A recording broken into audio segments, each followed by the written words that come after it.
welcome. I'm Belle, and today I'll be sharing with you guys one more time some first day activities.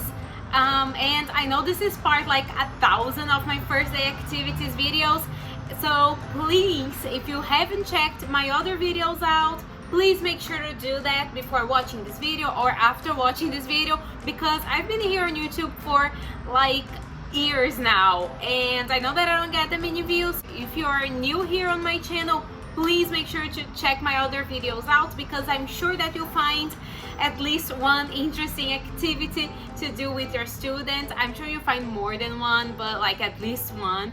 And yeah, on this video I'll be sharing other activities. 2 of them are for young learners and 2 of them are for teenagers / adults. So yeah, without further ado, let's go right into the video. I'll start sharing the activities that you can do with young learners and very young learners. The first activity is called This Is Me, and this is especially for students who can't really write that well yet, like for preschoolers or kindergartners. So if you teach this age group, this activity is definitely for you. So This Is Me is an activity where they draw themselves doing an activity that they really love. So they draw themselves, and so this is good because they are able to show the world, show the classroom how they see themselves and how they want the other kids to see them and the teacher to see them. So this is good because you already get to know a little bit about your students, and the students get to know a little bit about each other.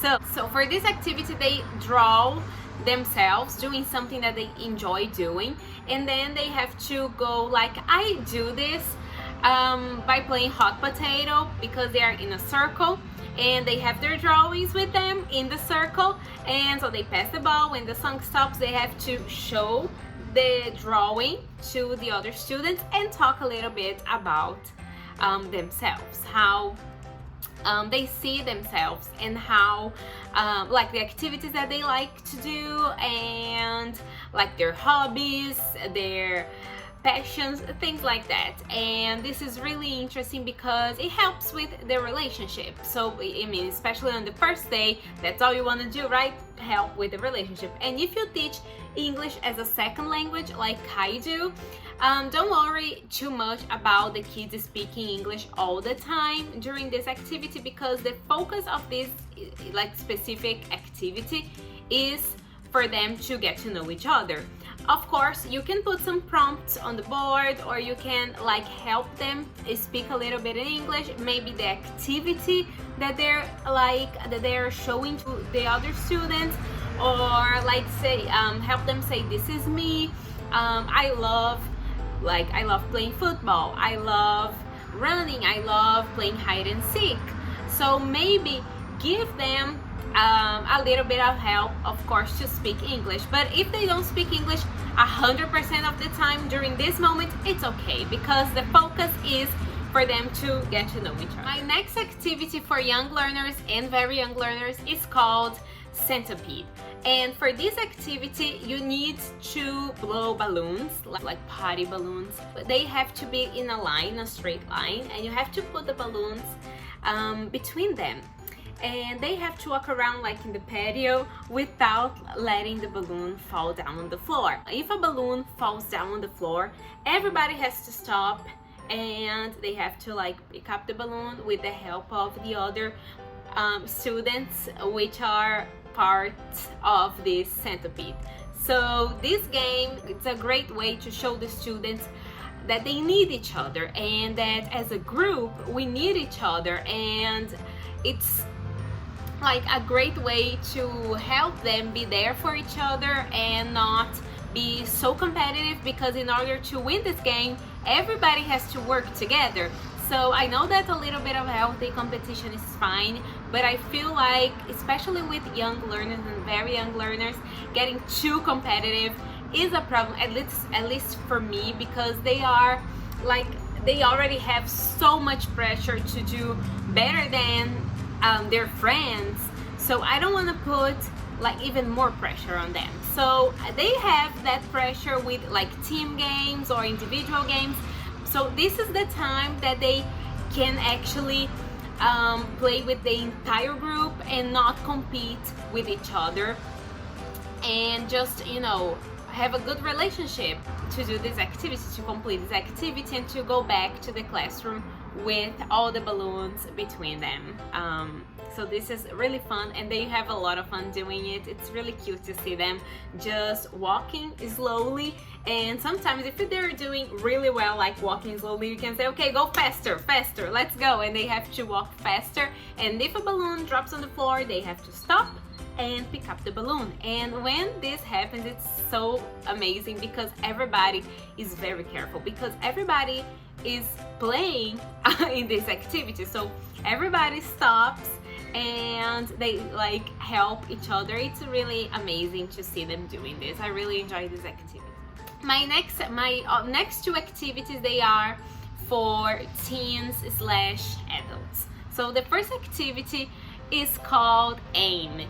So this activity is a great way for them to have a sense of achievement by the end of the semester or the year. So what I do is, AIM, if you have seen my lesson plan video, like one of my lesson plan video, I talk about AIM, and like a good way to complete the AIM is completing the sentence.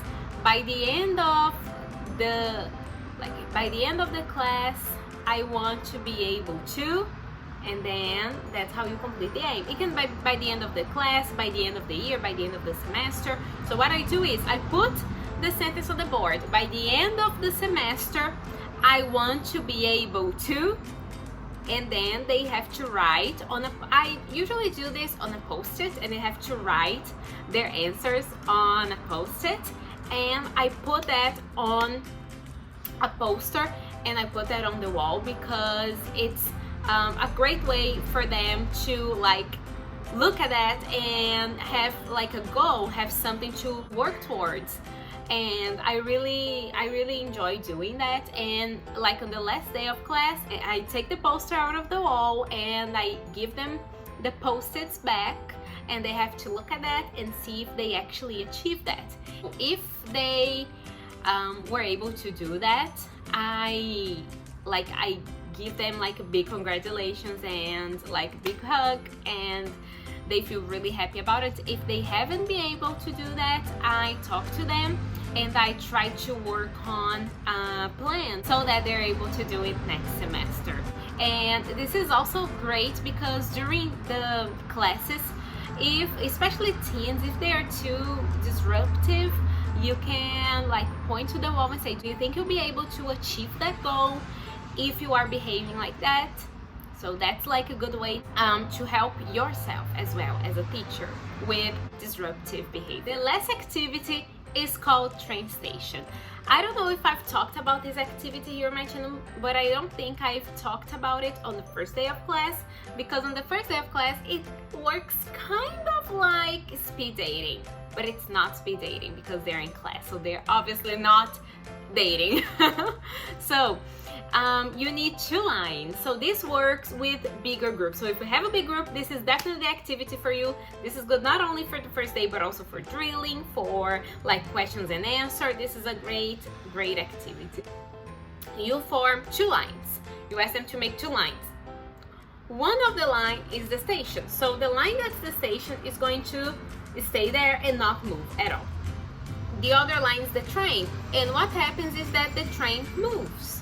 So we need to have 1 student in front of the other. For example, if there are 5 students here, you need 5 students here. If you have an odd number, you can have like 5 students here, 6 students here. So there will be a trio. So in one part of the station, 2 students will work with 1 student from the train. This part is going to move. This part's going to stay there. For example, this part asks questions and this part answers questions. So the part of the train is going to ask questions first. So you say, okay, this line is questions, this line is answers. So they start asking questions. After they ask all the questions that you put on the board, and like for the first day you can put questions about like What do you do? Where do you live? Do you have children? Or what are your hobbies? Things like that, just to get to know each other, because again, it's the first day of class, and this is a better way to, this is much better for me than just asking them to move around and talk to each other, because I feel like that's too, that can be kind of annoying sometimes, and that's too predictable for the first day of class. So, train and station. So the train line has to ask first, so they ask each other. Remember, if you have an even number, then that it's perfect. If you have an odd number, you will have one student asking two students in one part of the line. So keep this in mind. After you notice, like you go around and you help them with language and everything, after everybody has asked the questions, you ask the train to move. So the person who is in the end of the line here, of the train line, goes to the other side of the line. So the person who was here goes around everybody and stays here. So like all students are working with different students. For the next time, I like to change things a little bit and ask the station line to ask the questions, so that everybody has a chance to ask and answer the questions. So then this line asks the questions, and then after everybody asks the questions, again, another student from the train line, remember, only one line moves, because if both lines move, they won't be able to ask, they won't be able to talk to different students. They will be talking to the same students, and that's not the point of the activity, right? So again, they move again and again and again until everybody has talked to everybody. Thank you guys so much for watching this video. Please make sure to subscribe to my channel. I put a new video every single Friday. Also turn on your post notifications so you can see every time I post a video. Leave in the comments below what your favorite first day activities are, and if you have other ideas, if you have done any of my first day activities, and if they worked for you, please leave all that in the comments below. Thank you guys so much for watching, and I see you next Friday for a brand new video. Bye!